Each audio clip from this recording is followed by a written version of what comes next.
Et je donne la parole à Elena Vizana, donc, qui va présenter le séminaire et puis quelques mots. Oui, moi je voudrais juste dire 2 mots sur les programmes du séminaire avant de présenter nos invités. Parce que voilà, nous allons continuer à réfléchir sur les pratiques d'écoute et l'écoute des pratiques dans les prochains mois, une fois par mois, à mercredi matin. Et à chaque fois, on va inviter 2 artistes, 2 chercheurs à se confronter sur les questions des pratiques, des termes communs, mais avec l'intention, avec l'envie vraiment de croiser les regards, de croiser les perspectives, et donc d'interroger aussi l'écoute dans sa dimension bien sûr esthétique, mais aussi culturelle, sociale, éthique, politique, etc. Et les programmes sont encore en cours d'élaboration, mais pour vous donner un aperçu, on va toucher des territoires très différents. Donc, de l'écoute machinique, donc l'écoute automatique par les machines, à différentes modalités d'écouter les sons du monde dans les champs musicaux, de l'écoute par les corps, l'écoute incarnée, à la perception par exemple de l'espace via l'écoute.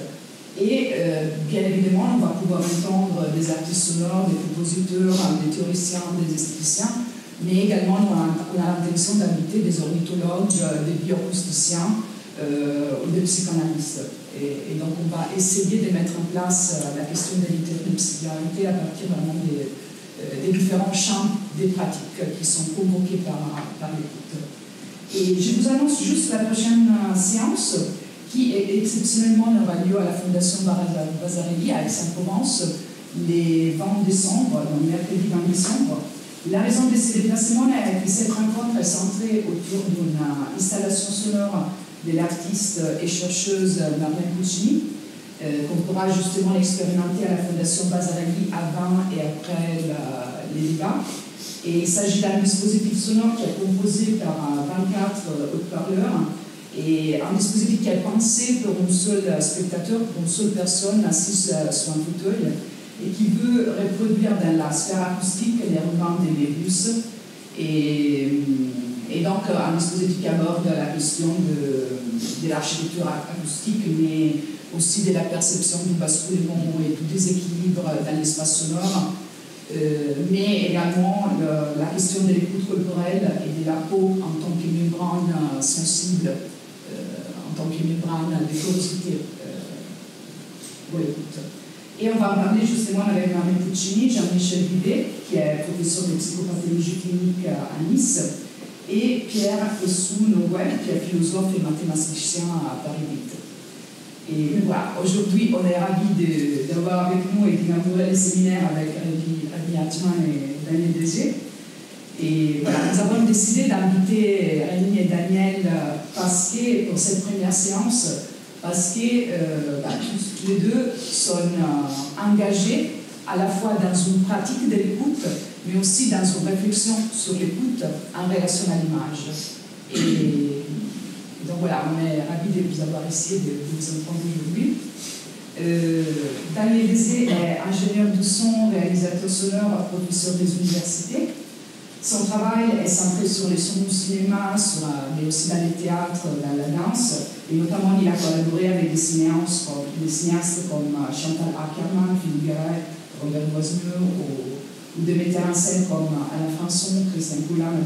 La liste est très très longue parce que je pense que vous avez réalisé les créations sonores pour plus de 100 films et plus de 180 créations théâtrales.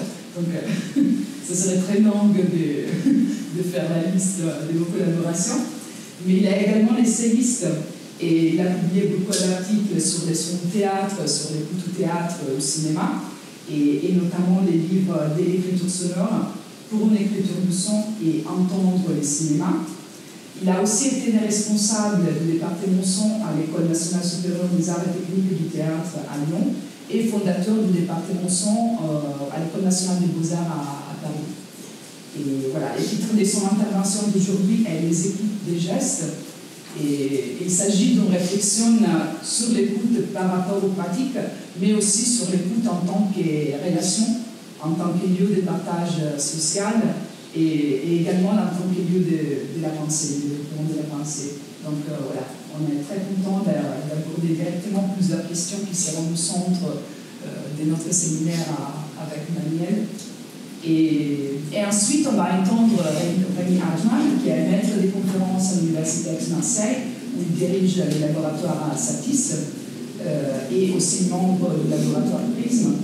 Il est également le responsable des Sons du Sud, qui est une sonothèque en ligne dédiée aux ambiances sonores enregistrées dans la région PACA.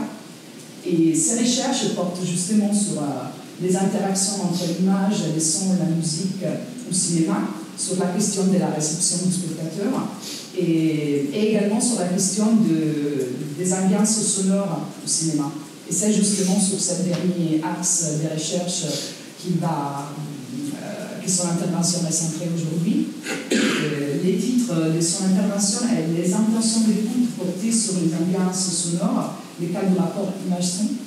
Et l'objectif est de réfléchir à la façon dont les ambiances sonores s'associent à l'image en utilisant une perspective sérieux-pragmatique et en adoptant différentes intentions d'écoute, donc celle du codé de l'expérimentation, celle du spectateur du cinéma et celle du monteur à son. Donc, je vous remercie encore pour être là et voilà, on vous laisse la parole. Voilà. Donc l'idée, c'est que nous allons écouter les deux intervenants. Ouais. Et ensuite, on va prendre une petite pause, histoire de bouger un peu et d'avoir le temps de la réflexion. Et puis nous revenons pour discuter. Et pour nous, c'est aussi important la deuxième partie que la première. Bien sûr, sans la première, il n'y a pas de deuxième partie. Mais c'est un séminaire et c'est un lieu de débat. Donc, pour nous, c'est très important.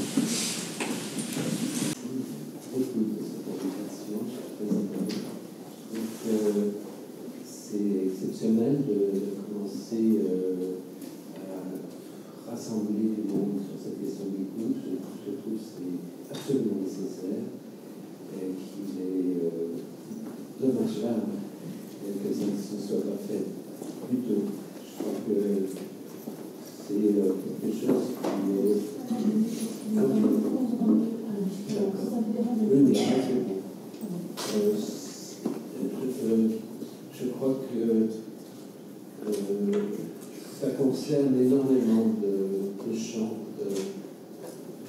disciplinaires et en même temps de pratiques en général. Et je crois que faire le tour par la conscience d'écoute, en fait il s'agit de ça, c'est-à-dire d'amener l'écoute à conscience. Et pour moi, vraiment le point de bascule d'un renversement, enfin c'est un changement de paradigme. Pour moi, passer par la conscience d'écoute, c'est d'un seul coup apercevoir le cinéma autrement, la musique autrement, etc.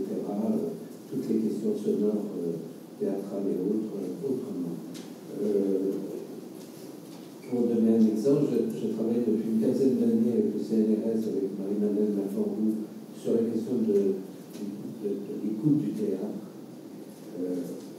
Rien dans les encyclopédies théâtrales ne mentionne cette question. C'est vraiment la question de l'écoute du théâtre n'est pas arrivée encore. Et nous faisons un travail avec la BNF pour essayer de sortir les archives sonores du théâtre qui sont poussiéreuses. Personne n'a jamais consulté les archives sonores du théâtre. Or, le théâtre n'est que sonore. On en a fait une discipline d'écriture, de littérature, mais c'est déplacer l'objet lui-même.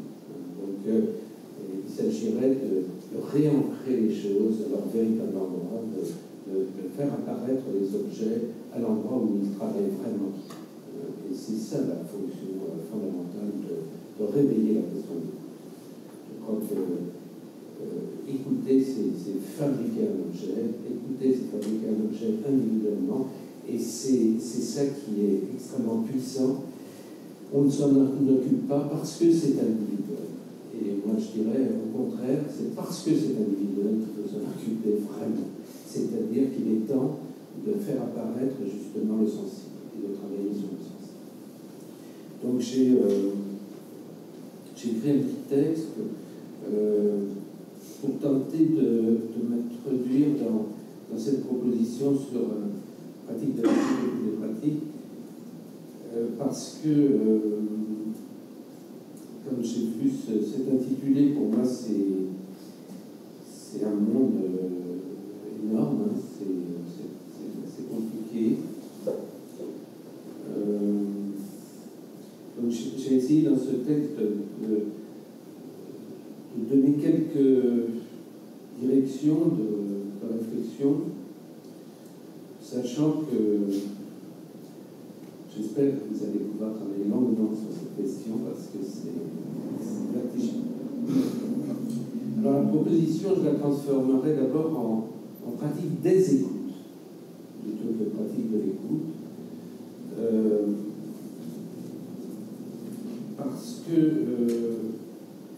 le travail que j'ai fait pendant 45 ans dans les pratiques d'écoute m'a montré combien elles étaient différentes. Et elles ne sont pas différentes par champ d'application, mais elles sont différentes à l'intérieur de chaque champ d'application, je dirais continuellement différentes. Il y a des écoutes qui n'arrêtent pas de s'activer dans toute écoute. Et c'est une écoute qui se déplace, et c'est cette faculté de déplacement de l'écoute, à l'intérieur même d'une seule écoute, qui fait l'écoute.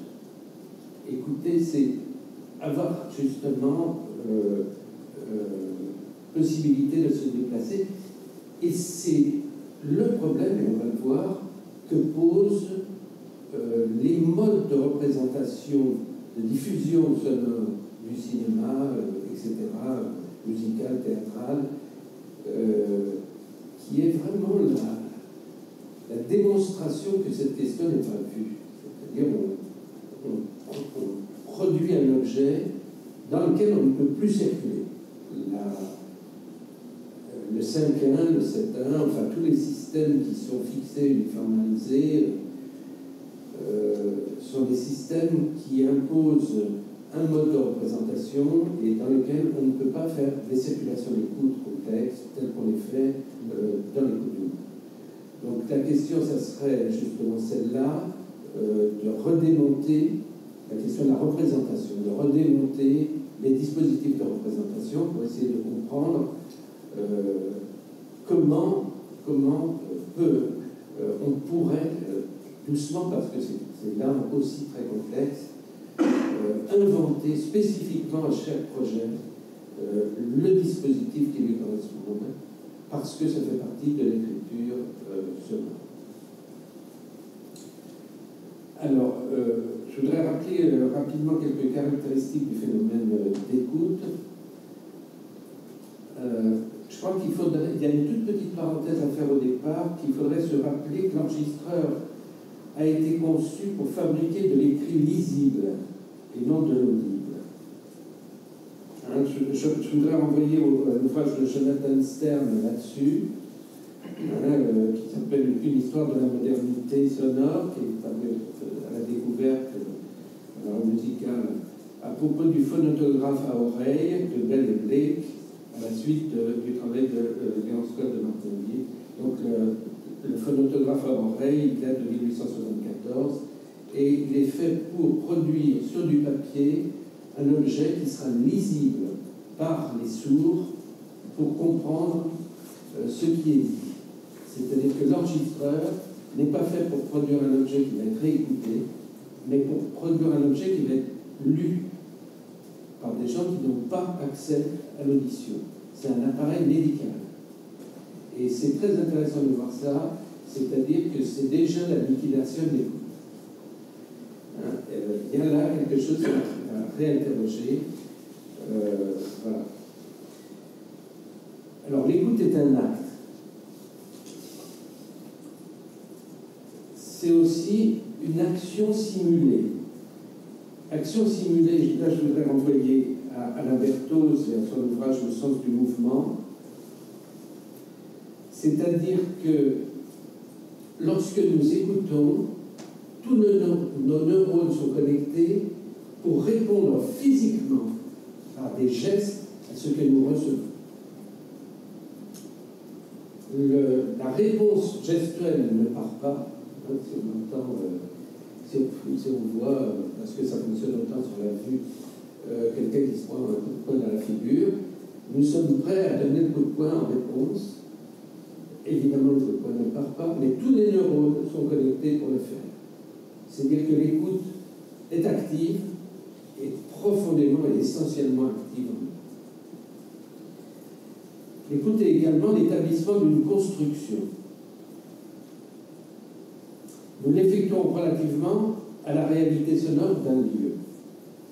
C'est un parcours, donc écoute comme parcours, réalisé dans la durée, par prélèvement discontinu. Et ça, j'insiste sur la question de la discontinuité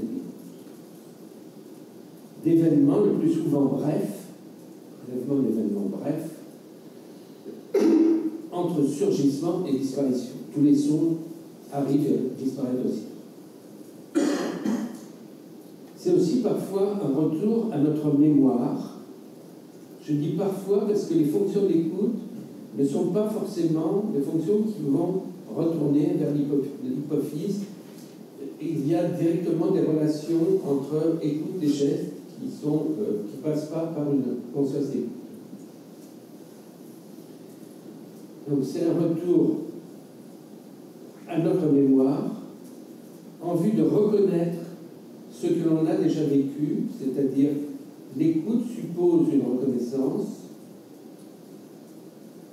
et c'est en regard de ce dont on se souvient que l'on entend. Hein, ce que l'on n'a jamais entendu, on ne peut pas le reconnaître et donc on ne peut pas l'écouter. D'accord, ça ne pas quelque chose qui se passe. L'écoute est un cheminement affectif, personnel. Cette subjectivité échafaude une interprétation des événements qui nous est propre. C'est la construction de notre réel, située entre une perception commune du vivant, on est tous d'accord pour reconnaître un élément sonore, et notre mémoire, qui est la part affective de reconnaissance. C'est enfin une remise à jour de cette mémoire,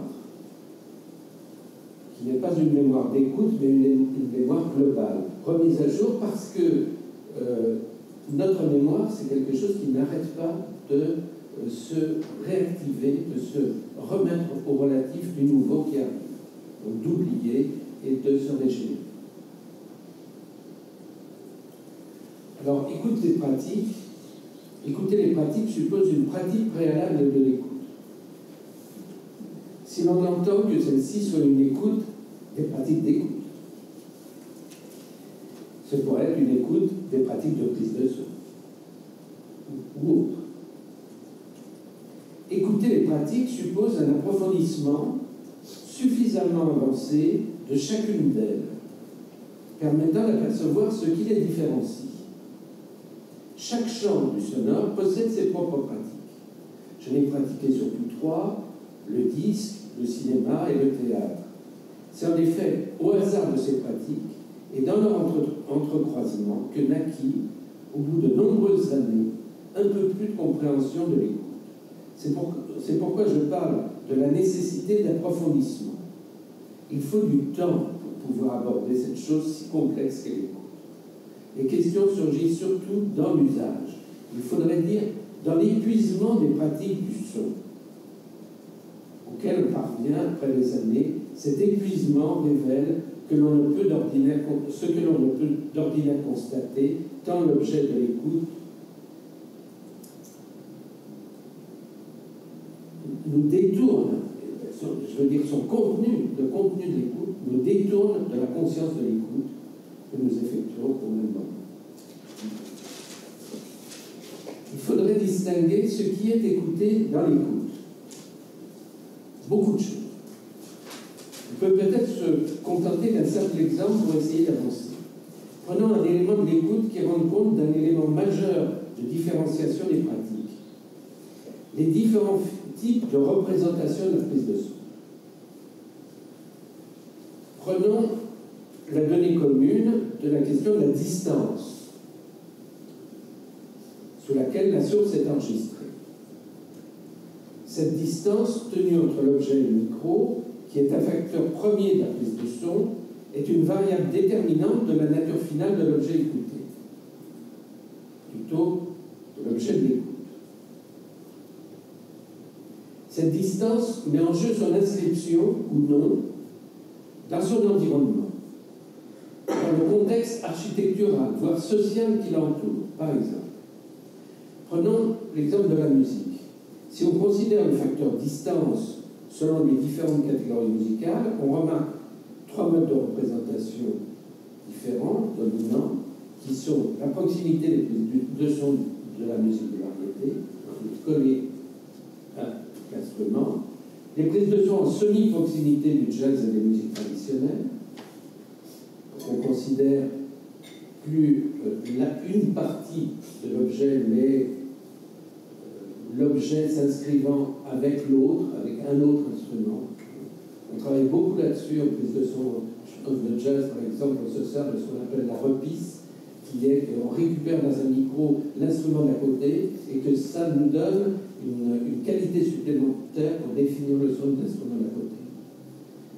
Et puis les prises de son éloignées, de musique dite classique, de la musique contemporaine, qui là sont faites pour ne pas considérer ni l'instrument, ni le groupe d'instruments. Quand on fait les prises de semi-proximité sur, par exemple, le groupe des premiers violons, des seconds violons, des altis, ni même faire apparaître l'orchestre, mais il s'agit de faire apparaître l'œuvre, c'est-à-dire quelque chose qui serait de l'ordre de l'abstrait, hein, c'est-à-dire de quelque chose qui serait un objet de fusion. Voilà. Donc on voit bien que là, la question de la distance, alors je ne parle là que de la question de la musique, mais déjà elle détermine beaucoup de choses de l'écoute. Cette règle appliquée à l'objet statique de l'orchestre hurle sa différence de mode de représentation avec celle du cinéma et son mouvement des sources et d'appareils, micro-mobile, changement de focale et de cadrage, donc de zone de prise, d'axe, double prise même d'un objet, d'un même objet par le micro-cravate et la perche, différence d'état de silence entre le direct et les prises de studio, sans oublier les conditions d'enregistrement des voix off, qui peuvent être faites in situ ou en studio, mais aussi l'enregistrement des musiques dans différentes approches, les approches que j'ai faites par exemple des musiques des films de Garel ou d'Ackerman ou d'Arnaud de Mesama son film sur Jeune Censeur sont totalement différentes. Dans certains cas, j'enregistrais depuis la pièce à côté les musiques, c'est-à-dire pour les perdre, pour les rendre floues, pour les rendre lointaines, pour les réintégrer à un espace acoustique, pour les dissoudre, pour les rendre diaphanes, etc. On a ça déjà dans la musique classique, où pour certaines œuvres, on va être, comme Mahler par exemple, on va être beaucoup plus loin, beaucoup plus flou, pour faire du lien, et pour d'autres œuvres, on va être beaucoup plus précis et analytique pour donner le phrasé, la précision du découpage du jeu. Prise de son monophonique et reconstruction multicanale, évidemment, le cinéma est un lieu de la reconstruction. Ça, c'est quelque chose sur lequel il faudra évidemment travailler. En effet, cette question se pose encore de manière différente pour la réalisation théâtrale.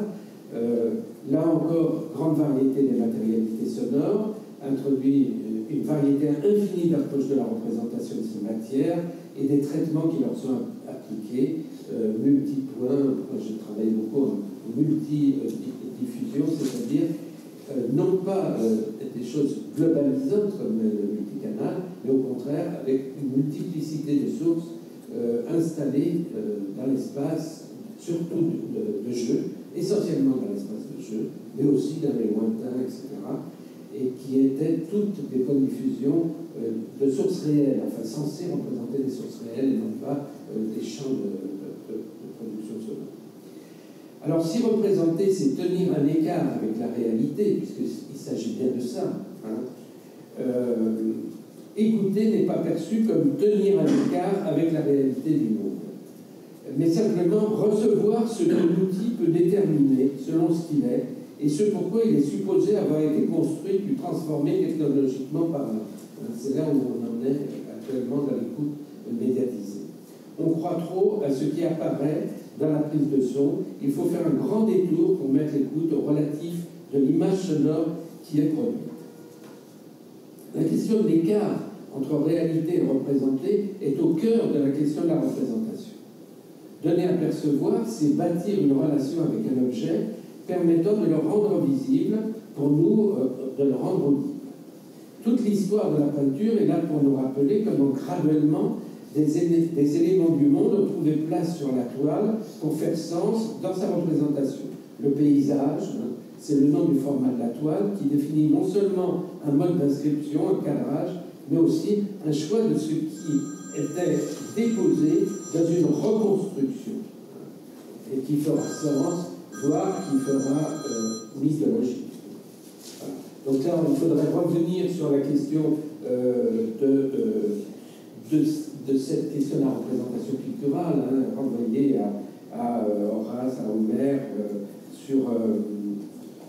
sur ce qu'était le lieu,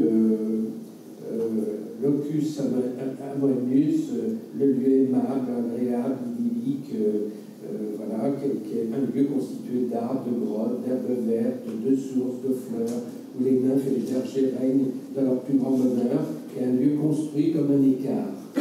Ça, c'est intéressant de revenir à la peinture pour essayer de comprendre comment on représente la prise de son.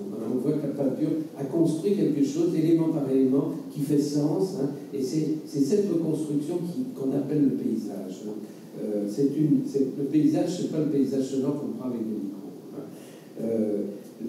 Le jardin d'Éden, c'est une autre entrée, le paradis, tel que le définit le christianisme à la fin du Moyen-Âge, est aussi à l'origine de ce lieu, le lieu trouvé, un lieu inventé, le paysage, et qui naît conjointement avec l'arrivée de la cartographie. Le paysage est un canton rural, pagus, dérivé de pangère, qui définit un petit pays limité. Et pangère signifie aussi procréer et aussi écrire, mais également conclure, c'est-à-dire placer une frontière. Le paysage peut être associé à un texte à déchiffrer. Le suffixe âge définit une collection. L'outillage, etc., le feuillage, voilà. Le mot paysage apparaît en 1493 en France pour désigner le tableau présentant du pays regardé. Du pays regardé. Ce n'est pas de la réalité restituée, c'est du regard montré. Alors ça, c'est fondamental. En voyant ça, on peut la question du paysage. Voilà. Il s'agit bien d'une construction et non ce simple prélèvement issu de l'outil. Regard montré, le dit paysage sonore, simple prélèvement, est loin d'être une écoute montrée. Il n'a rien d'un regard, mais une saisie directe par les micros d'un état de pression au milieu. Les micros, ça prend les pressions. Ça part en être un microphone. Si l'on prend la question de l'écoute, il faut dire de quoi l'objet d'écoute se constitue et pourquoi il est constitué. Écoutez quoi? Ça, c'est fondamental. Si on parle de l'écoute, écoutez quoi? Alors, écoute des pratiques. Ce peut être aussi, en regard d'une seule pratique, faire apparaître la diversité de l'ensemble des écoutes, c'est ce dont je parlais tout à l'heure, les écoutes effectuées lors d'une seule écoute. Une écoute n'est pas la lecture continue et linéaire, mais une discontinuité. C'est une lecture toujours active, ne cessant de vouloir voir apparaître des éléments différents dans la somme qui nous est offerte, et ce, quel que soit le pouvoir séparateur applicable à cet objet écouté. La réalité du monde offre bien sûr un pouvoir séparateur bien plus important qu'un enregistrement. Le pouvoir séparateur, c'est justement notre faculté de dissocier les éléments et d'écouter qu'un seul élément. Quand je suis au café, je peux parler avec quelqu'un et oublier tout le café. Si j'écoute un enregistrement qui s'est fait dans ce lieu, je suis incapable de dissocier les éléments. Et c'est pour ça qu'on pense toujours que l'enregistrement n'est pas bon, que la machine n'est pas bonne, etc. Non, c'est que la machine produit un objet dans lequel on ne peut plus avoir notre pouvoir séparateur, sur lequel on ne peut plus appliquer notre pouvoir séparateur, c'est-à-dire que ça donne un objet ficelé, un objet global, dans lequel on ne peut plus circuler. déjà dans une simple monophonie coexiste la distribution spatiale. La profondeur, les zones de fréquence luminante de chaque élément, la nature de l'espace environnement, on comprend les réverbérations, le placement des sources en regard des parois, est-ce qu'elles sont proches des parois ou au centre, les prédélais, la diffusion, si l'objet est très diffusant, ou l'absorption des surfaces, le temps de réverbération, etc. Toutes données que l'on considère tour à tour, parmi tant d'autres, dans le moindre mixage ou la moindre prise de son, lors de réécoutes successives, pour simplement parvenir au terme du mixage et qui peuvent être toutes appréhendées lors d'une seule écoute. On écoute, si on mixe de la musique, on n'écoute pas que la place dans l'espace des éléments. Très vite, on va être dirigé sur un timbre, sur le surgissement d'un élément qui surgit à cause de son timbre, par exemple. Mais ce n'est pas simplement le niveau qu'on écoutera. Ça sera le timbre en tant qu'élément qui a à voir avec la question du niveau. Donc c'est très complexe. Je voudrais dire ici que la question immédiatement induite est la notion de réécoute. Ça, c'est fondamental, qui est très peu considérée. Moi, j'avais fait une émission avec Pierre Dumayet et Robert Bobert à une époque qui s'appelait Lire et relire pour Arte, qui est la même question, la relecture. La question de la relecture fait apparaître que pour nous, chaque écoute du même assemblage sonore est différente. Elle fait apparaître chaque fois un nouvel objet, comme nous venons de l'indiquer. Pour qualifier l'écoute, il faut mettre en regard la diversité des conditions dans lesquelles le parcours d'écoute s'effectue, en connaissance ou non de la suite des événements à venir. Parce que la réécoute, on en connaît déjà la situation finie. Donc, ce que l'on va écouter dans la réécoute, ça ne sera pas la même chose que dans la première écoute. La quantité de rêve que l'objet écouté induit dans notre écoute et de partialité de perception de ce qui s'y trouve, sa subjectivité que nous évoquions. Je crois que c'est fondamental, ça. Écouter, c'est rêver. C'est rêver les éléments qui surviennent. Et même, on s'endort au cinéma. Et c'est formidable. Endormant. L'écoute mène à l'endormissement. C'est absolument fondamental et nécessaire. Et là, je dois vous faire. Ce qui est écouté et entendu dans une écoute, c'est aussi l'écoute d'une pratique. C'est-à-dire où et comment elle s'inscrit dans les catégories, dans les diversités de qualité d'inscription sur les supports, la télé, le net, etc., c'est-à-dire en termes de nécessité de compression de signal, par exemple, de bande passante, etc., mais aussi la nature des domaines d'inscription, pratique en relation de l'image, ou pratique pour la radio, ou pratique pour les arts plastiques, si ça définit un champ, les arts plastiques, on peut se poser encore la question du sonore des arts plastiques, là il y aurait vraiment du travail à faire là-dessus, mais aussi et surtout dans la diversité des conditions de l'écoute, avant ou après prise de son.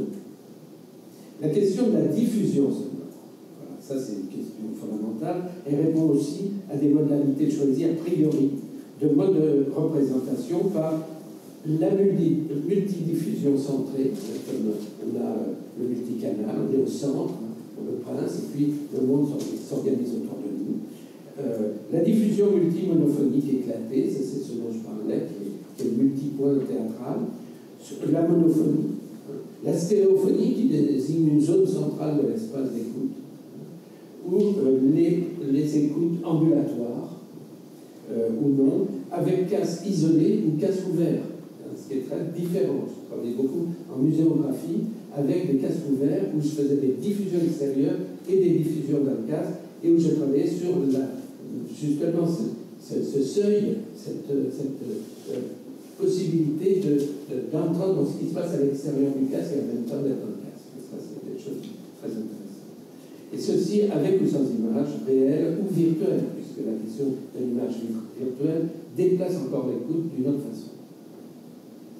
Modalité a priori, proposée ou imposée par les pratiques dominantes, ou le goût du jour, c'est-à-dire temporaire, lié à l'usage d'un outil ou d'un support qui sera ou pas abandonné rapidement, des systèmes qui n'ont pas du tout été pérennisés. Écouter les pratiques de diffusion suppose évidemment de placer la variable type de diffusion. quel système d'organisation des haut-parleurs d'écoute, quelle machine à écouter faut-il construire spécifiquement à un projet d'écoute, comme une des données essentielles. On peut observer que des modèles dominent dans les salles de concert, par exemple dans la diffusion des musiques de recherche créative actuelle, perdure la tendance à se conformer aux modèles de diffusion circulaire, qui sont l'équivalent des 5.1 et des 7.1 du cinéma. L'idée du son tournant, le son tournant, voilà, est un lieu commun usé jusqu'à la corde dans le monde de la musique, c'est-à-dire un mode de son abstrait qui n'a aucune raison d'ancrage dans une localisation précise, bien sûr, en relation au monde sonore dans lequel nous vivons. Les modes de diffusion choisis sont très simples, voire simplistes. On fait tourner les sons un peu comme on faisait tourner les tables, espérant qu'il en sortirait, on ne sait quoi, on ne sait quel fantomatique ectoplasme. C'est une façon de passer outre toute mise en place d'une inventivité d'écoute, c'est sa mise au bas clé, c'est-à-dire une volonté de non-pensée de l'espace d'écoute.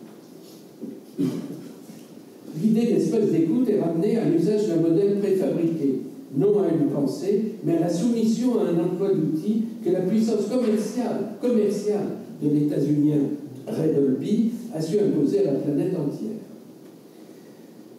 On ne sort pas de cette écriture sonore en relation à ce modèle dominant, ne voyons pas qu'à cet endroit, on a affaire à un mode de représentation socialement et historiquement déterminé. Achetez ce modèle Home Cinéma 5.1 et vous serez à votre tour le prince autour duquel le monde tournera. Cette modélisation va au-delà car elle introduit en retour une prise de son qui lui correspond. C'est-à-dire que tout le monde se met maintenant à faire des prises de son en fonction du système de diffusion. C'est-à-dire, voilà, c'est ça. Hein. Quelqu'un a imposé un système et donc maintenant on va faire des prises 5.1 se rendant pas compte que, évidemment, il y a beaucoup d'autres façons de regarder le monde. Cette vision est une vision totalisante du paysage, un dispositif centré. Cette représentation semble indubitable, comme si ce que saisit le micro était un objet global, entier et continu. Cette idée paysagiste de la réalité, une vision totalisante de l'existence du monde, c'est cette idée qui se trouve ici confortée.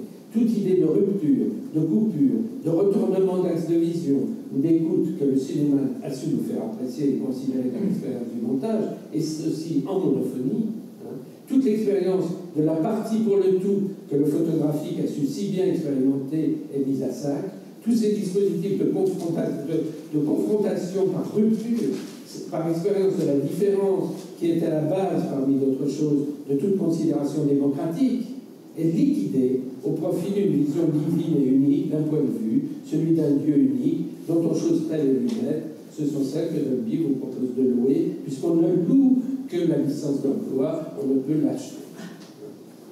Donc, ce qui donne à entendre le 5.1, ce que donne à entendre le 5.1 n'est pas notre réel, celui que chacun expérimente différemment dans son expérience sensible, c'est-à-dire par le désir que chacun porte en lui et qui est son moteur, mais un objet contenant tous les objets entendus, quelle qu'en soit la valeur, et qui érige cette totalité dans une seule valeur propre à ce que le microphone est capable de déterminer, des gradients de pression, c'est-à-dire des différences de pression, et de la continuité.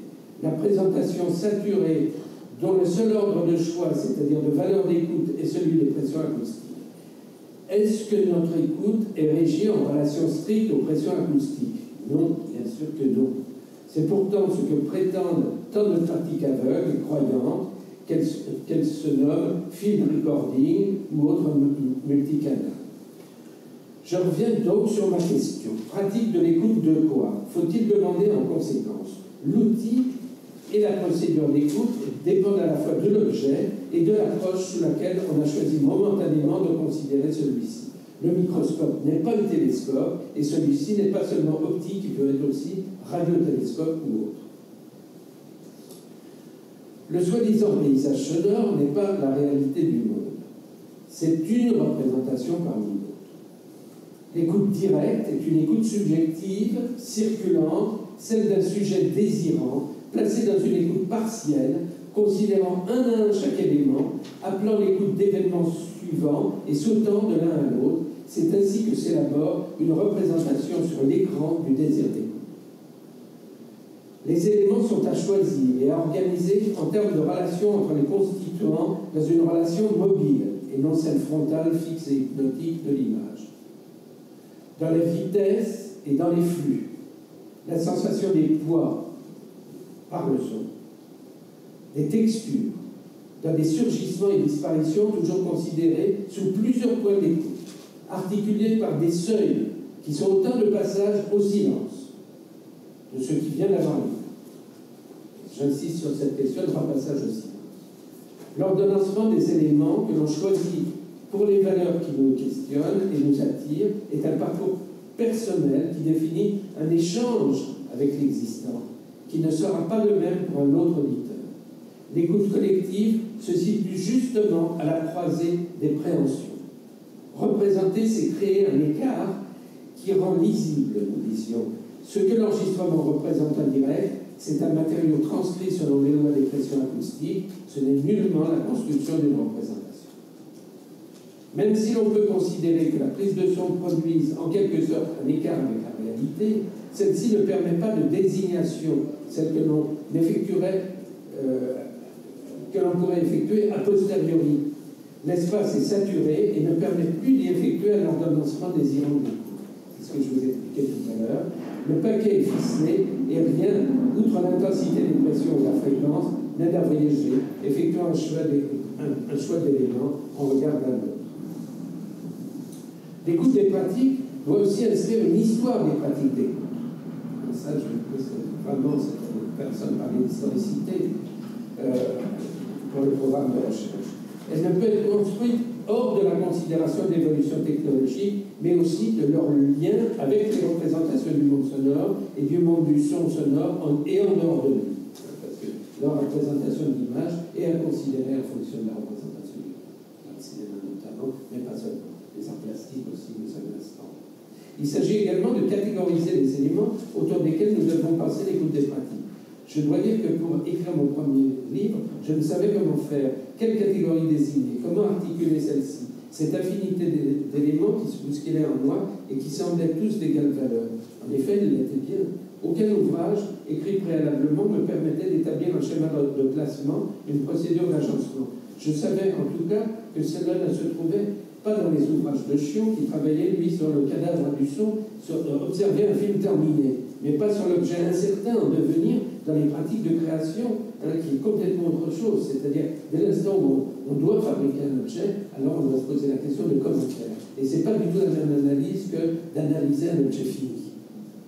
Alors, on ne fait pas les mêmes catégories. Je savais qu'il ne s'agissait pas de construire un lexique du sensible et des relations avec le sonore. Le sensible est si vaste et si riche en termes, et c'est sûr que cela n'est pas là qu'il faut bâtir quoi que ce soit, à part des approches poétiques. Il s'agirait de déplier les variables et de les articuler ensemble. C'est ça. Pratique de l'écoute, alors, rapidement, c'est ici souvent appréhender l'écoute dans sa nécessité de reconnaissance, qui suppose une acquisition préalable à cette possibilité, mais l'écoute est aussi un lieu de pensée du différent. C'est en conséquence un lieu de partage social, le lieu de l'échange qui est déterminé par ce lieu lui-même. Écoute comme lieu à considérer comme modalité de filtrage des données circulant dans un espace social. L'écoute partagée n'est pas considérée en soi. Les salles d'écoute, en quelque sorte, quelles qu'elles soient, de spectacle ou d'autres, sont elles aussi un véritable lieu d'échange, de cette même écoute. Et c'est pour ça que je parlais de l'écoute du théâtre que l'on fait au CNRS, parce que c'est une écoute partagée. Et elle est très, très intéressante. Et Mervarou a fait un travail sur l'écoute des salles. La réaction des salles sur le même pièce. Un travail magnifique. L'écoute est un préalable à toute relation. Je me mets aussi dans l'ordre pour que l'écoute puisse advenir. Et cette pratique décisive est celle qui est première. C'est parce que j'entends si fort l'écoute de l'autre que ma parole peut émerger. C'est Ricoeur qui disait ça. La parole ne peut exister qu'à partir de l'écoute de l'autre qui est devant moi. C'est un objet qui, pour apparaître en tant qu'objet à partir duquel un travail puisse s'établir, nécessite un préalable, celui de l'expérience de la conscience d'écoute. Il n'y a pas de promeneur écoute. Le promeneur est regardeur, il écoute par défaut. L'écoute secondaire à la vision se tient dans une relation synchronique avec l'apparence visuelle des éléments du monde. C'est la condition relationnelle des événements mouvants. La conscience d'écoute n'apparaît pas comme préalable, c'est même l'inverse. Elle se trouve enterrée par ce synchronisme, qui nous, image et son, en un événement global non dissociable. Après notre naissance, nous apparaît soudain que les sons écoutés in utero, c'est-à-dire sans la vue, ont un ancrage dans le mouvement des choses devenu peu à peu visible. Et c'est bizarre que ça se retourne ensuite, c'est-à-dire c'est l'image qui domine et le son qui va être derrière.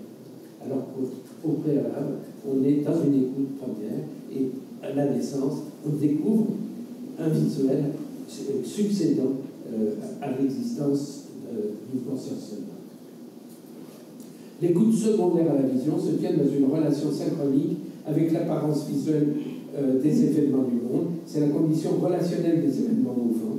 La conscience d'écoute n'apparaît pas comme préalable, c'est même l'inverse, elle se trouve enterrée par le synchronisme. Voilà, c'est de la même manière, en renouvelant une expérience, écoute répétée du son d'un film, bien avant de voir le film, que naquit en moi une conscience de l'écoute.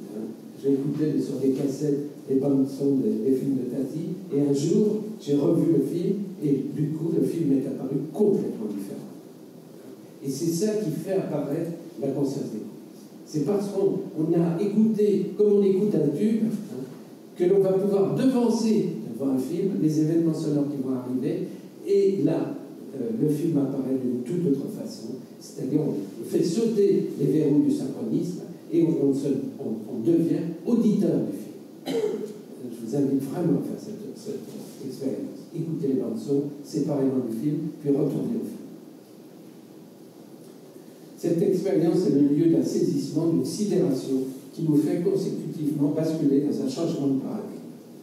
Acquérir une conscience d'écoute, c'est avoir acquis les moyens de pouvoir déplacer cette écoute, acquérir une distance face à l'événement qui permet tour à tour de se tenir au-dedans et au-dehors instantanément, c'est-à-dire de s'arracher de la puissance du sens premier pour en trouver d'autres qui permettent un détachement et devenir lecteur de la globalité du phénomène, ou du moins d'une part autre que celle acquise en premier. L'autre dispositif qui permet d'accéder à une conscience d'écoute, c'est l'outil de prise de son lui-même, bien sûr. Celui que j'ai nommé l'outil microcast, il permet en effet de conscientiser le différent existant entre les résultats du passage par le micro et l'écoute du son direct qui est à son origine. Enfin, je souhaite poser la question, quid de l'écoute collective? Celle qui diffère de l'existence individuelle établie entre soi et soi. L'autre écoutant, je le constitue autant qu'il me constitue. C'est mon alter ego. Mais le là-bas de l'écoute de l'autre interroge mon ici, qui soudain m'apparaît comme porteur de la différence entre nos deux réels, confectionnés à partir de la même matière mouvante. Le sonore entendu n'est pas le double de l'image. Il est un relatif à l'auditeur, c'est-à-dire à toutes les expériences qui ont constitué par accumulation son modèle référent, modèle aussi indéfini qu'inconscient, mais pourtant déjà constitué comme toise personnelle, essentielle à sa propre perception. On n'écoute qu'à travers ses expériences passées. Ainsi, ce sont pour chacun des sommes d'expériences qui façonnent son écoute. Plus qu'une interprétation, c'est une variable, une véritable réalité personnelle, un réel indubitable qui est l'assise de toute compréhension. Elle n'est pas pour autant si différente de celle de l'autre. Le son d'une voiture est en chacun également compris.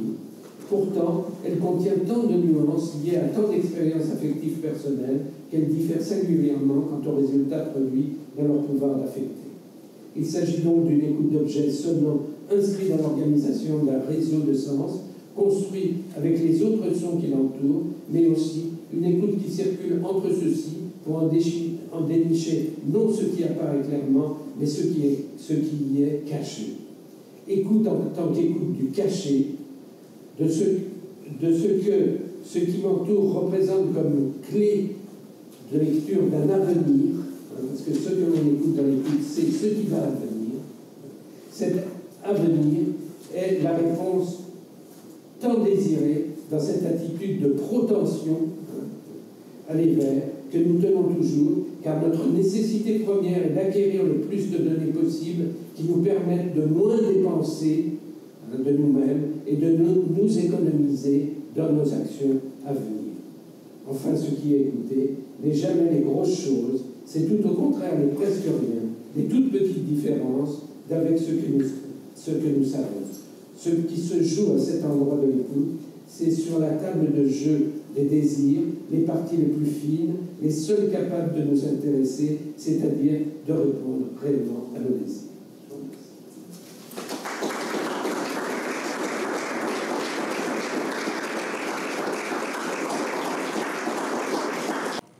L'ambiance sonore au sein de la bande sonore, c'est complètement autre chose. Parce qu'évidemment, l'ambiance sonore, d'un seul coup, se place avec d'autres éléments. Alors, très rapidement, c'est pas inintéressant d'évoquer ça parce que ça n'est pas que technique, si vous voulez. Il y a aussi vraiment quelque chose qui renvoie à une dimension esthétique, cette catégorisation des éléments de la bande sonore dans un film. Techniquement, on appelle ça des stems, c'est-à-dire qu'on structure ça dans des grandes catégories de sons qui vont se retrouver sur un éditeur de montage, qui vont se retrouver au mixage, in fine.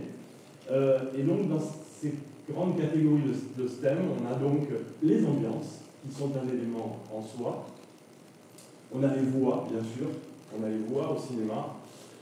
On a les bruits, qu'on appelle aussi les effets, on va revenir sur cette question-là, qui n'ont rien à voir avec les effets sonores comme on peut l'entendre pour un musicien qui a une pédale d'effet, par exemple. Là, c'est très différent. L'effet est un bruit et renvoie à la synchronisation à l'image, renvoie à cette question du rapport synchrone. Donc vous voyez qu'entre un bruit et une ambiance, il y a déjà quelque chose de fondamentalement différent. C'est que dans un cas, l'ambiance est un tapis, alors que le bruit est un élément synchrone à l'image, qu'on appelle du point d'effet. Et puis, évidemment, il y a les musiques. Donc, 4 grands types de sons dans une bande sonore, mais vous voyez qu'ils ne sont pas que techniques, qu'ils ne sont pas que liés au mixage, ils renvoient aussi à un véritable rapport à l'image, et ils renvoient au fond à une forme d'esthétique et surtout d'expression. Donc, ça, c'est au sein de la bande sonore, et dans son rapport à l'image, évidemment, il y a cette notion forte que j'ai du coup introduite, qui est l'idée de synchronisme. Hein, puisque tant qu'on n'a pas d'image, on n'a pas ce rapport de synchronisme à l'image. Et donc, c'est l'apport de l'image qui fait exister ce synchronisme. Mais souvent, l'ambiance a une particularité, c'est que justement, elle n'est pas synchrone. Elle ne renvoie pas à cette idée de synchronisme. Il s'agit de bruits contingents qui sont souvent invisibles. Donc, dans l'idée d'ambiance, on est souvent dans ce qu'on appelle une acousmatique. On est dans l'acousmatique. Alors, on va rentrer dans un protocole, même si évidemment j'ai essayé de serrer les choses au préalable. Et après l'intervention de Daniel sur cette infinie complexité de la question de l'écoute, de l'individualisation de cette écoute, c'est assez difficile de rentrer dans une pratique qui serait psycho-expérimentale et qui conduirait à dire qu'on écoute tous de la même manière. C'est évidemment absolument impossible. En même temps, j'ai essayé, dans cette approche phénoménologique, de dresser comme ça un protocole de travail et d'essayer de faire avancer peu à peu notre compréhension de phénomènes précis. Voilà, c'était un peu ça l'idée, même si j'entends très bien qu'aucun d'entre vous n'écoutera de la même manière. J'ai essayé de focaliser un petit peu l'attention sur des choses. On va écouter un son plusieurs fois. À chaque fois, il sera associé, il sera d'abord écouté, entendu pour lui-même, et puis ensuite, il sera associé à différentes images. Je pense qu'on peut démarrer.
Voilà, juste ce son que vous entendrez plusieurs fois. L'idée, ce n'est pas de spécifier une intention d'écoute. Sans intention d'écoute, pas d'écoute.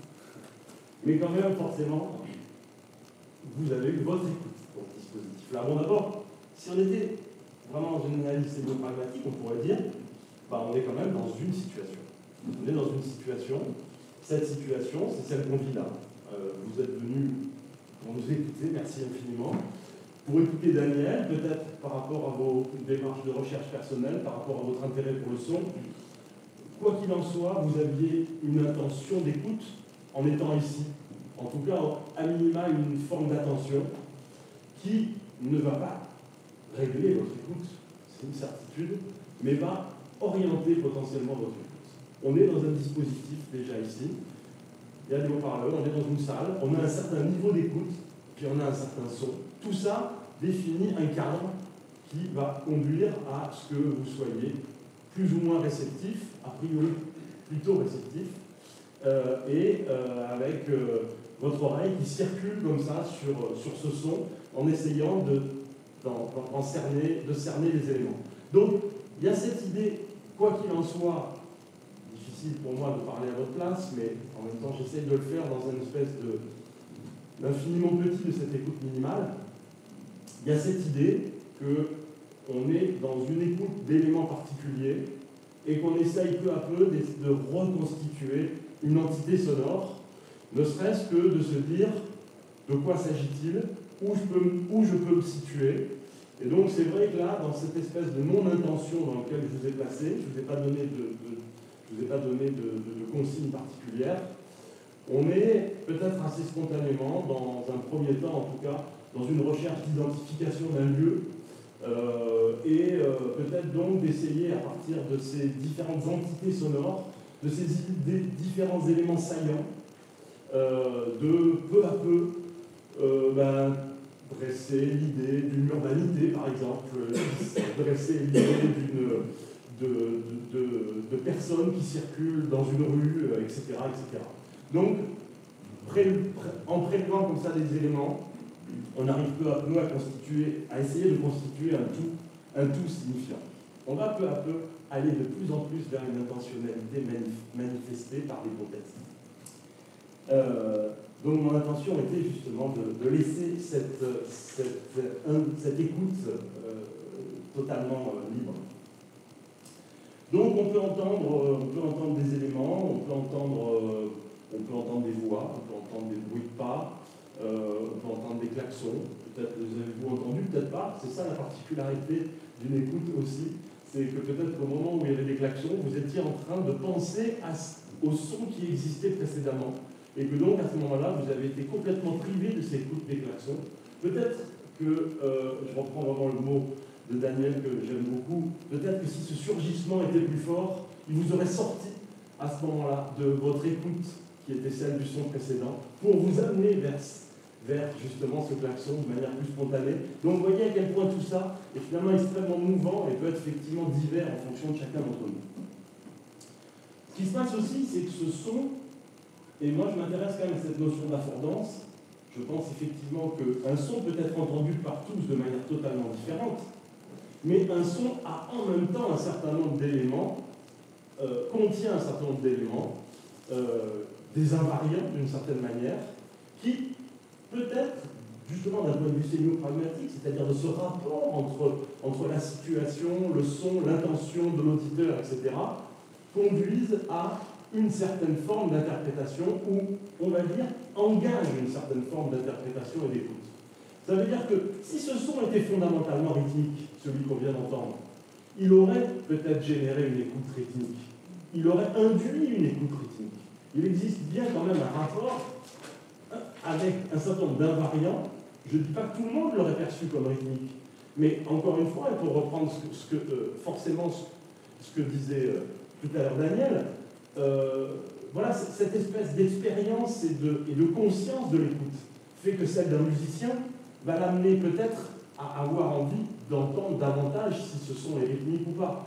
Donc il y a une intention peut-être sui generis qui provient de l'ensemble de ses connaissances, de ses expériences, de ses envies, etc., etc. Donc là, en l'occurrence, ce son n'était pas nécessairement rythmique, ni nécessairement mélodique. Il n'a donc pas nécessairement renvoyé à une espèce de continuité mélodique dans votre interprétation, mais peut-être que oui quand même. Peut-être que vous en avez fait une écoute, que vous avez forcé vous-même d'une certaine façon, parce que vous en avez eu envie. Mais bon, là, en tout cas, moi, je ne l'ai pas généré. Je vous ai laissé totalement libre de votre propre interprétation. Donc, finalement, chaque événement sonore déclenche une image qui est, dans ce cas-là, plutôt rapportée à sa source, puisque je ne vous ai pas demandé autre chose, j'ai aucune injonction dans ma démarche. Et donc, il s'agit ici, finalement, principalement, je dirais, d'identifier les sources sonores, donc ce qu'on appelle une écoute causale, pour essayer de cerner quel était ce lieu, finalement. On était éventuellement, peut-être dans certains, si on était dans une perspective plus sociologique, peut-être que pour certains d'entre vous, il aurait pu avoir une analyse sociale de ce son, totalement sociale, où, en fonction des klaxons, quel était potentiellement le lieu, cette ville précise. Quelle était cette ville précise? Parce que les klaxons signent des choses extrêmement précises.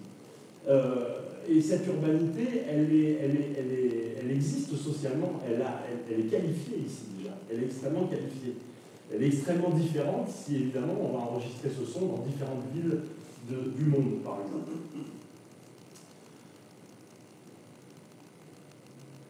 Donc, maintenant, on va commencer à regarder. Alors, je vais l'ouvrir dans QuickTime pour le mettre en plein écran.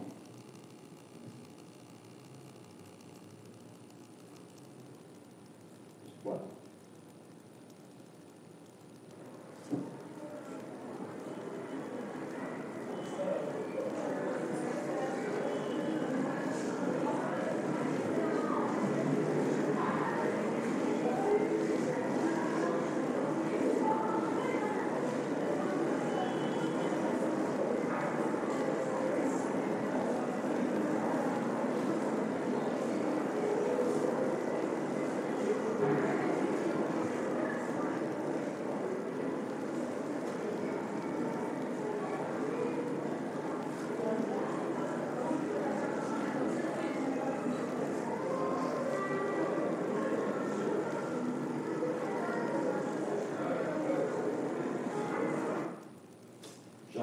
Vous connaissez ce son déjà, mais le fait de l'écouter comme ça peut évidemment nous amener dans une autre écoute.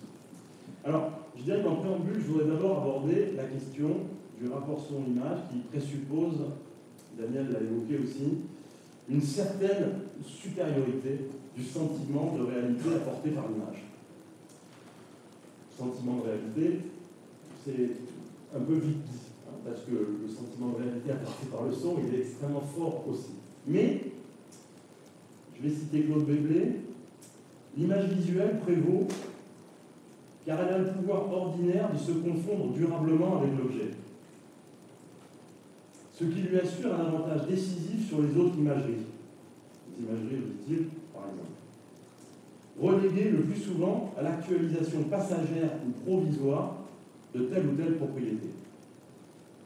Le son est furtif, ce qui n'est pas le cas de l'image. C'est que la lumière enveloppe les objets d'un flux continu accordé à l'objective persistance du monde. Cette image, on l'aperçoit très rapidement, je vais en parler après, mais en même temps, on l'aperçoit tout quasiment dans une instantanéité.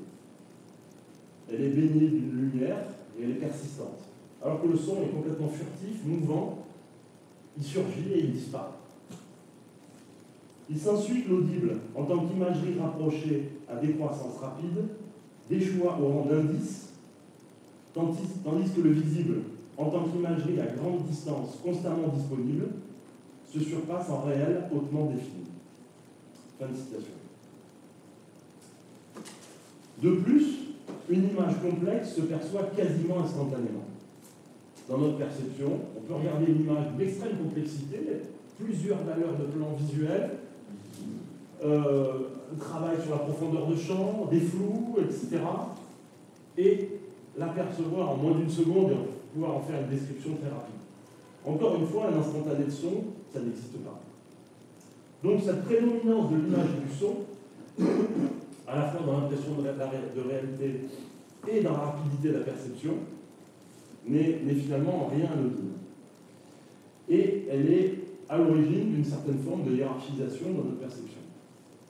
Donc, prenons le cas de cette, est-ce qu'on peut le dire comme ça, incohérence entre cette image et le son que nous avons réécouté. Est-ce que l'image est remise en cause?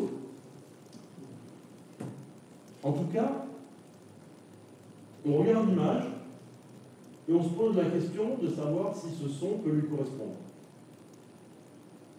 On se pose la question de savoir si il peut exister une certaine forme de correspondance entre les deux.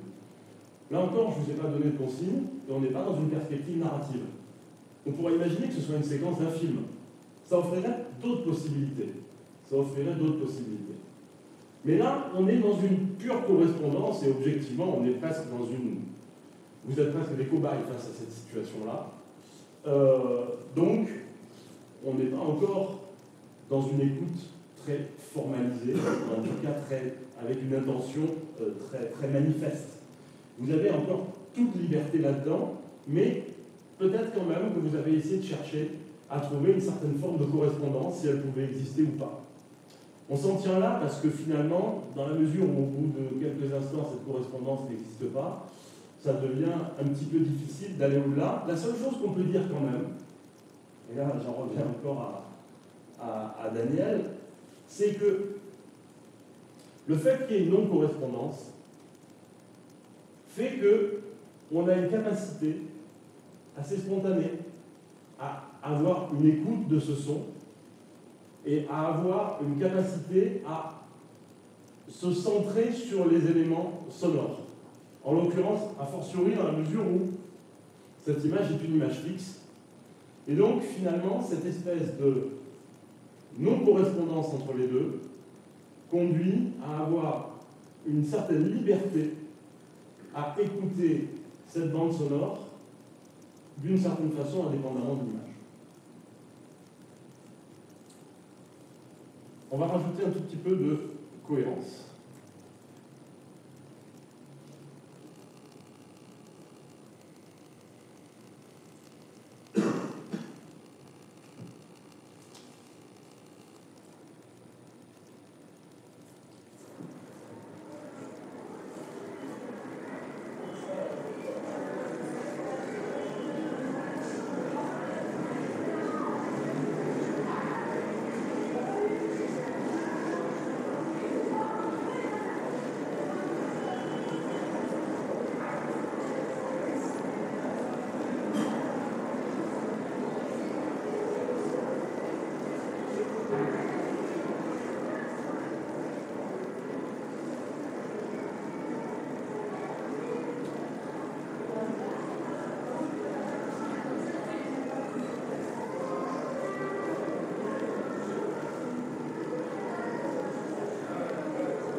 Si on est juste dans une espèce d'aller-retour entre l'image et le son, c'est-à-dire encore dans quelque chose qui relève de l'expérimentation, on est juste à essayer de se dire, tiens, comment les deux peuvent cohabiter. On a quand même un village au fond qui est visible, peut-être que c'est un grossissement du son qui est perceptible au sein du village. C'est une forme de représentation, finalement. C'est une forme de représentation, et on peut tester un à un tous les éléments pour savoir s'ils ont une pertinence ou pas. Cette notion de pertinence, elle n'a pas de réel intérêt, indépendamment d'une espèce de validation comme ça, mais qui, encore une fois, reste très expérimentation. Mais en même temps, voilà, assez spontanément, on peut se dire comment des choses qui sont présentes dans l'image peuvent être habitées par le son. Et au fond, on peut quand même imaginer, entendre un son fortement grossi et qui provient de cette zone urbaine.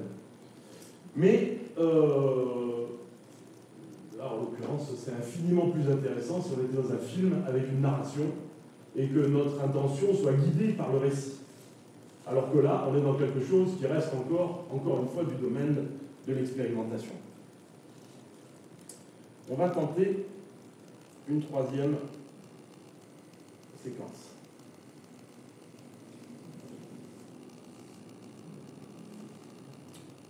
Pardon.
Dans ce troisième cas, évidemment, la situation est beaucoup plus cohérente.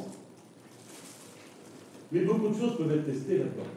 Beaucoup de choses peuvent être testées. Et encore une fois, là, sans intention particulière, ce qui va être testé, c'est deux univers. Est-ce que ces deux univers peuvent cohabiter finalement? Mais on n'est pas dans une analyse très très fine en termes d'écoute. On n'est pas nécessairement dans un rapport extrêmement étroit entre une correspondance qui peut être celle du point d'écoute et du point de vue, ou quelque chose autour de la question de l'espace et de la représentation de la réverbération dans cet espace-là. On est en même temps dans une interrogation sur est-ce que ce son peut être légitimement celui qui a été pris à cet endroit-là, dans ce lieu, et est-ce qu'il y a une correspondance, sachant que des éléments sonores arrivent, surviennent, et que ces éléments sonores, on peut se poser la question de leur réalité dans cet espace-là. Je pense en particulier à des bruits de véhicules qui ne sont pas présents à l'image et qui sont donc dans le hors-champ. Et à ce moment-là, on se rend compte, et c'est ça qui devient intéressant déjà à cette étape-là de notre réflexion, qu'il y a un aller-retour très très fort entre l'image et le son, et que finalement, le son vient guider le regard. C'est-à-dire qu'on entend une voiture et on se dit, tiens, est-ce qu'elle pourrait provenir d'une rue adjacente? Et à ce moment-là, à partir du moment où on se met à s'interroger sur cette question, notre regard va aller tester cette rue adjacente, savoir si c'est celle qui part à gauche ou à droite au premier plan, peut-être en fonction de la localisation des sons que vous avez pu entendre, mais surtout par rapport à la distance, savoir si finalement est-ce que c'est plausible? Est-ce que c'est plausible? On va entendre les bruits du talon de cette femme et se dire, est-ce que ça peut être les bruits de talon de cette femme au premier plan? Est-ce que c'est plus loin? Est-ce que c'est cris d'enfants? Est-ce qu'on voit des enfants? Et je cherche des enfants. Et il n'y a pas vraiment exactement d'enfants. Donc, le son vient guider notre regard dans l'image, et en permanence, on regarde des endroits spécifiques de l'image qui ont été relayés par le son. C'est-à-dire que finalement, il y a un aller-retour. L'image est un peu incontournable, si on considère qu'effectivement, on ne va pas la remettre en cause ici, et c'est bien cet espace-là qu'on est en train de regarder. Et donc, ce son, finalement, cette image, cadre le champ des possibles du sonore. L'image cadre le champ des possibles du sonore, et le sonore guide le regard. Donc, il y a cette espèce d'aller-retour comme ça. Dans l'image, il existe un ensemble de sons possibles, et quand les sons surviennent, ils nous conduisent à circuler comme ça pour essayer de voir si oui ou non ce son-là peut exister dans cette image. Alors là, vous voyez qu'on est dans des préoccupations qui sont celles d'une véritable correspondance, évidemment. Alors, elles ne sont pas nécessairement réductrices pour peu qu'elles soient intéressantes.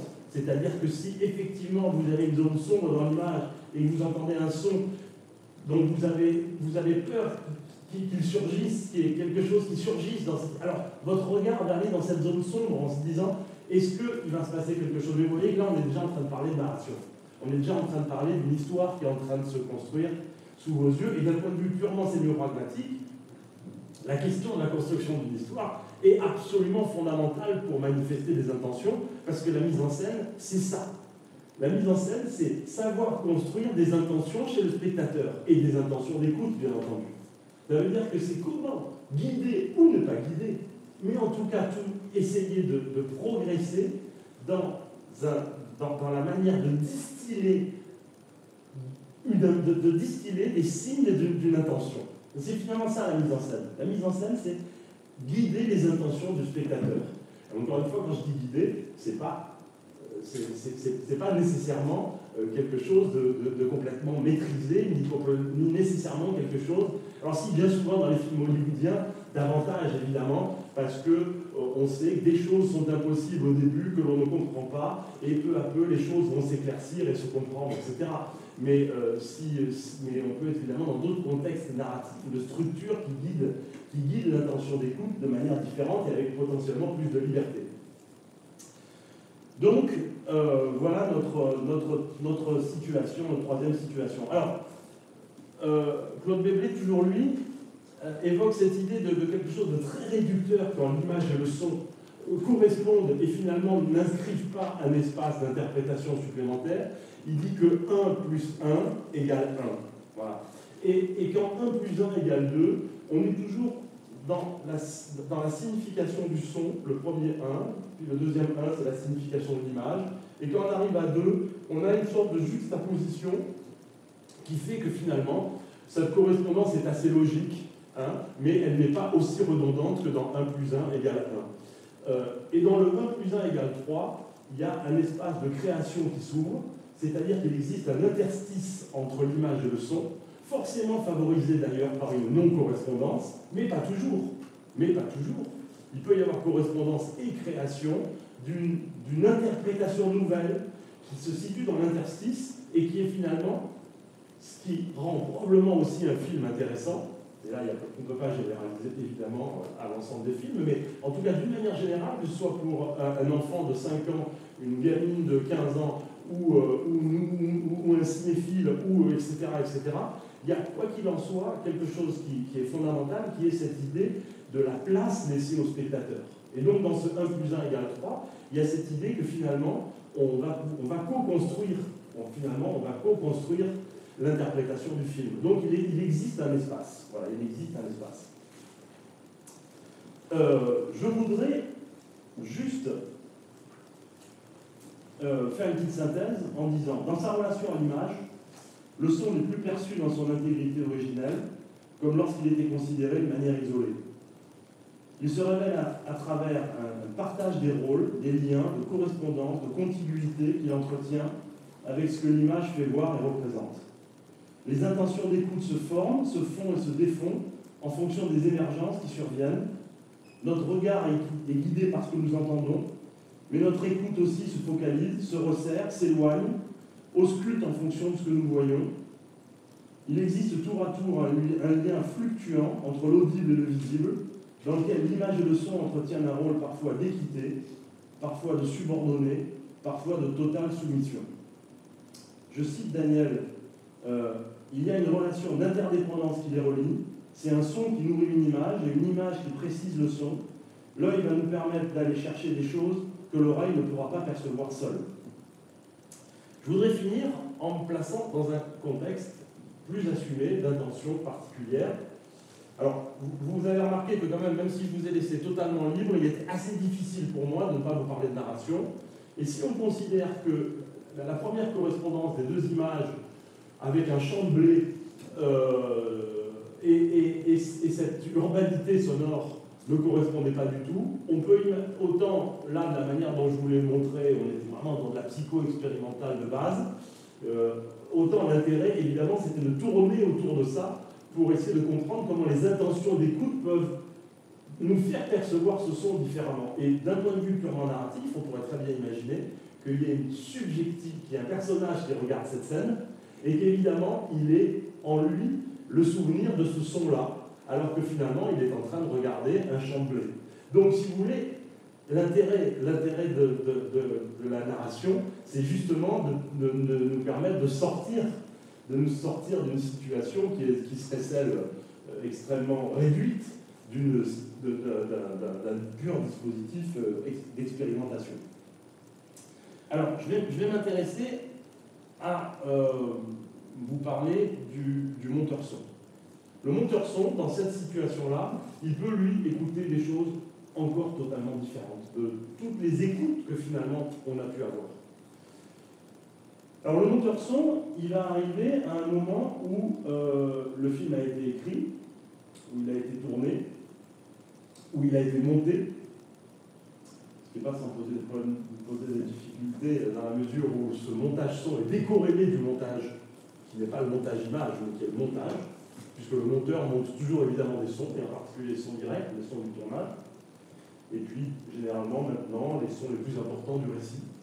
Et donc le monteur son arrive après, et il va devoir travailler sur la bande sonore, la reconstruire, lui redonner de l'épaisseur, lui redonner de la profondeur, lui redonner potentiellement du rythme. Et donc, lui va s'intéresser à des contraintes extrêmement concrètes et pragmatiques, d'abord, qui sont celles, surtout quand il se retrouve seul dans sa cabine. Si le réalisateur est à côté de lui, les choses sont déjà radicalement différentes, et on est donc dans une intention d'écoute qui ne va pas être la même, parce qu'il va forcément penser son rapport au son et au choix des sons qu'il va devoir rajouter en fonction des intentions qu'il connaît du réalisateur, qu'il doit connaître en tout cas, pour pouvoir travailler. Là, je me place dans un premier temps, on va revenir au cas du réalisateur rapidement, mais je me place dans le cas où il se retrouve tout simplement face à des décors. La première chose, c'est que le monteur son se retrouve face à des décors. C'est pas toujours, d'ailleurs, ce qu'il y a de plus intéressant, au sens où des fois c'est un petit peu réducteur, mais la première chose, c'est que les sons, le monteur son se retrouve face à des territoires. Ces territoires, c'est la plage, c'est le métro, c'est la ville, c'est la forêt, etc. Et dans une majorité de cas, il n'a pas nécessairement cette liberté de travailler sur une bande-son décorrélée, mais il va, avant toute chose, voir comment la scène visuelle qu'il a, le son qu'il va choisir, va pouvoir correspondre à la scène visuelle qu'il a. Et donc, si vous voulez, on revient évidemment un tout petit peu à ce qu'on a vu jusqu'à maintenant, et c'est pour moi la boucle se boucle un peu en vous disant ça, sauf que maintenant, on va pointer des intentions bien plus fines, si vous voulez.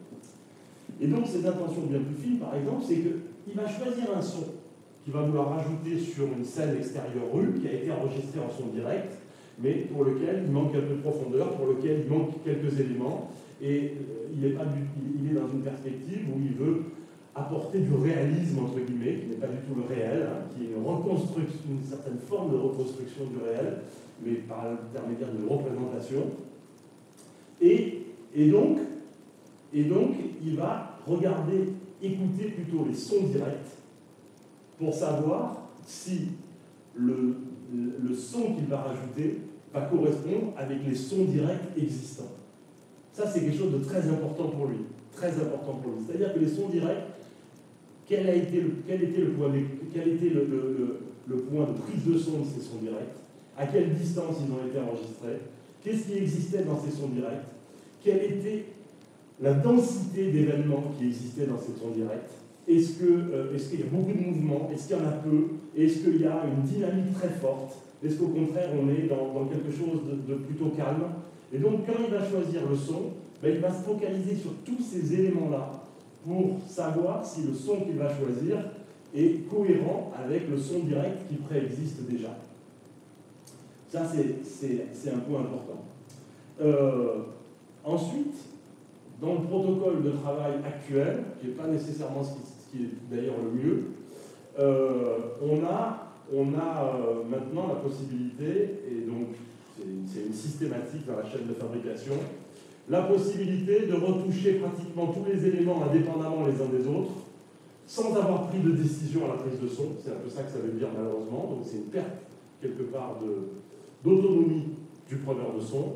On se retrouve en fin de chaîne de fabrication à avoir la possibilité au mixage de vouloir un peu plus de vent, de vouloir un peu moins d'oiseaux, de vouloir, etc. parce que des choses vont pouvoir se décider au mixage final.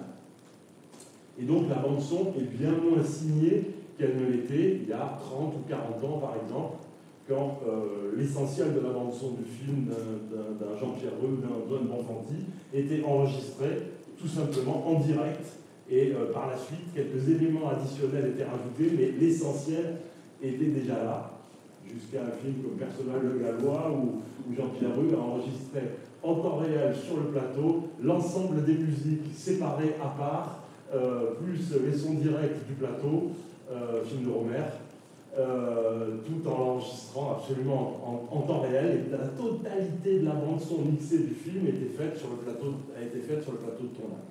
Donc, évidemment, maintenant, on est un peu dans l'antithèse de ce type de protocole, puisque l'idée, c'est que tout puisse être décidé jusqu'à la dernière seconde, et que le réalisateur puisse décider que finalement tel son existe ou pas.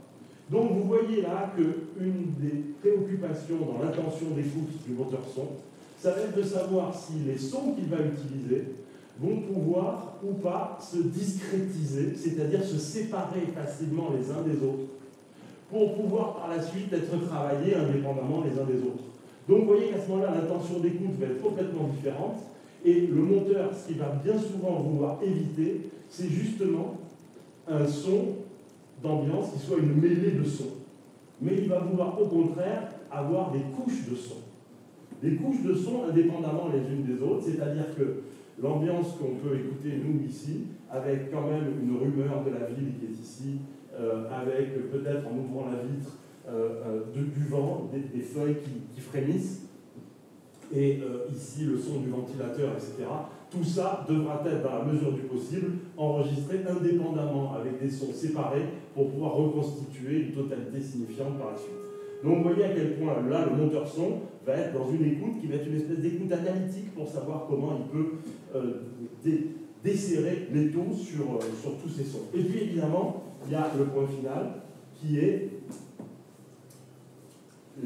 évidemment l'intention du réalisateur. C'est-à-dire que le monteur son va écouter les sons à travers la représentation qu'il a des intentions du réalisateur.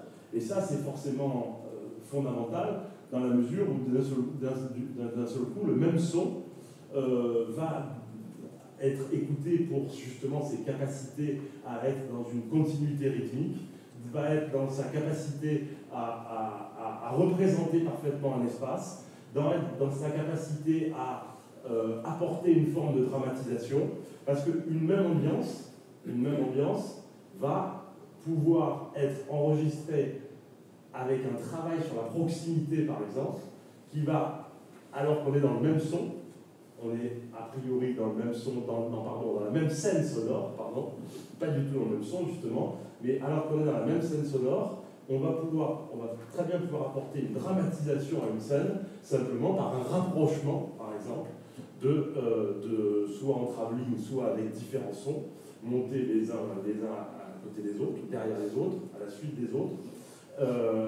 Je reviens à ce que disait Nadine Muse pour là exposer simplement la question de la subjectivité et de la reconstruction d'une narration, et à quel point elle influence évidemment l'écoute. Elle parlait au sujet de Nadine Muse, qui est la monteuse de Michael Haneke, je crois pour le film Caché en particulier, et expliquer combien en fait, dans un espace qui était un espace d'urbanité, justement, avec une rue et des véhicules qui passaient,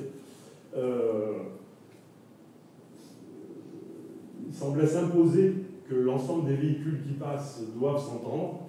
Et évidemment, le travail de la mise en scène, c'est en ça qu'il devient passionnant. Et que finalement, cette idée de pouvoir mettre ou pas des sons peut aussi, pourquoi pas, être intéressante. C'est que finalement, ils avaient choisi de pas du tout entendre de voiture dans cette séquence. Et évidemment, aucun spectateur n'était venu lui dire, mais comment ça se fait qu'on n'entend pas de voiture dans cette séquence? Voilà. Donc, évidemment que notre écoute est évidemment très, influencés par la narration. Voilà, merci beaucoup.